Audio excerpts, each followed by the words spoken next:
Hello, this is Tomlin from TomlinHarmonicaLessons.com, and you might think this is a slightly weird lesson for me to be doing as a blues harmonica player, and I would kind of agree with you, but I think it's a useful lesson nonetheless because it gets you practicing some very cool bends.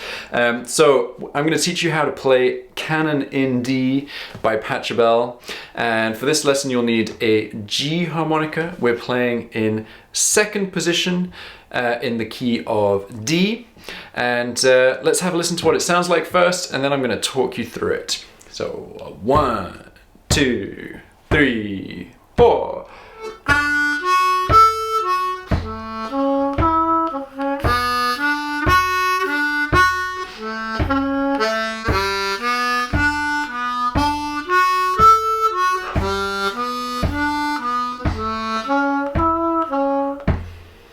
Okay, so first thing to think about is what the root notes are of the chords that are being played, because this is a great exercise for understanding your chord tones. So as a blues harmonica player, you should know already what a 1 chord, a 4 chord, and a 5 chord is.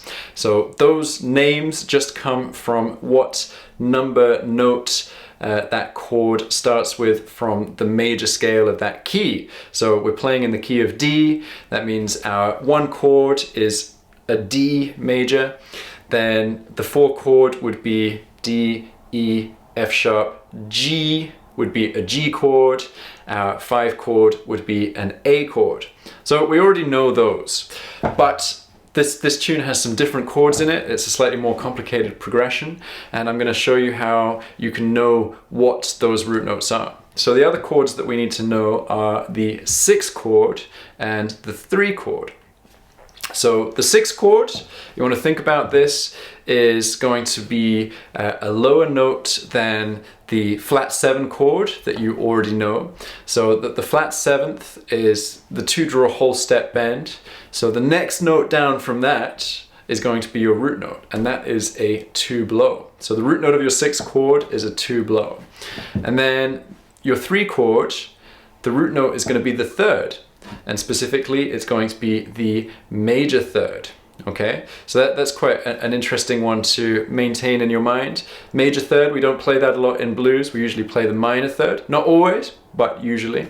So the minor 3rd would be that 3-draw half step bend from the blues scale, but because it's just a major 3rd, you're going to raise it up a semitone to the clean 3-draw. So the clean 3-draw will be the root note of that 3 chord. Okay, so let's hold that in our minds and talk through the chord progression. So the chord progression is 1, 5, 6, 3, 4, 1, 4, 5. So our root notes: 2 draw, 1 draw, 2 blow, 3 draw, 1 blow, 2 draw, 1 blow, 1 draw. So you can start just by playing the root notes every other beat. So let's try that together. 1, 2, 3, 4.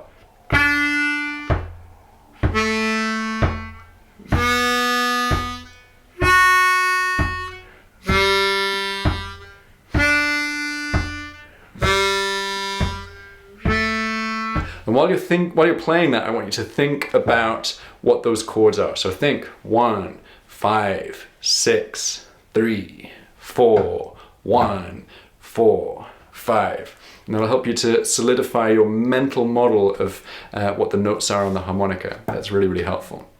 So what we're playing when we play this tune, we are playing a chord arpeggio.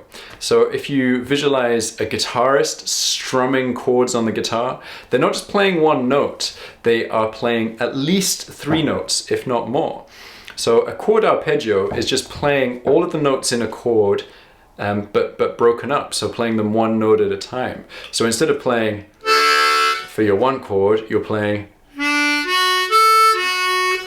the notes of the chord. So that's 2 draw, 3 draw, 4 draw, 3 draw on the 1 chord.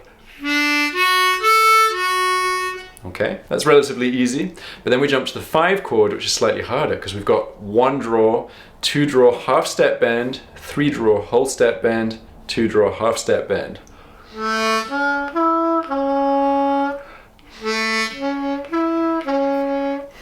Okay, then for the 6th chord, we have 2 blow, 3 blow, 3 draw, 3 blow. And then for the 3 chord, I've done something a little bit different. So instead of going up from the root note through the chord,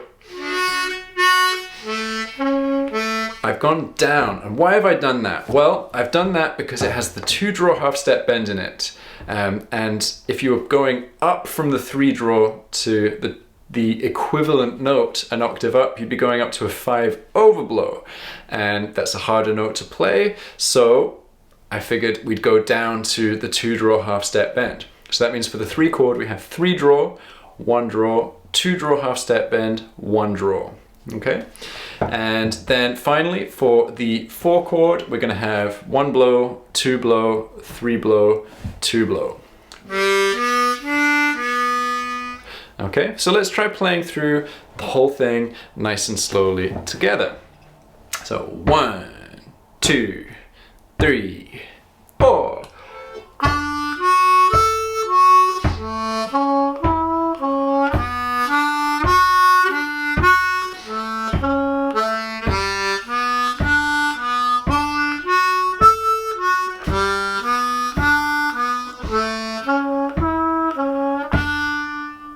Okay, so the purpose of this is not to do the big bluesy bends that we normally do. We don't want it to sound like...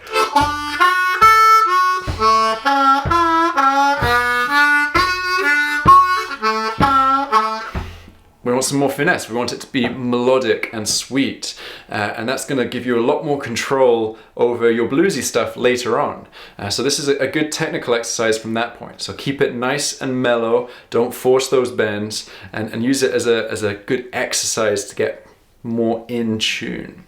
So to make this easier for you to learn, I've put together a tab sheet, which you can download by clicking on the link in the description below, as well as an audio clip of me playing it nice and slowly for you to play along with. And when you do that, you'll be taken to my website where you can put your email address in, and then I will automatically send you all of those goodies for free. But before you do that, you can do a little something for me. You can give me a thumbs up by hitting the like button. And if you haven't subscribed to my channel, what are you doing? I put out a new lesson every Wednesday. And if you subscribe, you will be able to keep track of what's going on. So don't miss out on next week's lesson. Subscribe. All right, see you next week. Happy harping.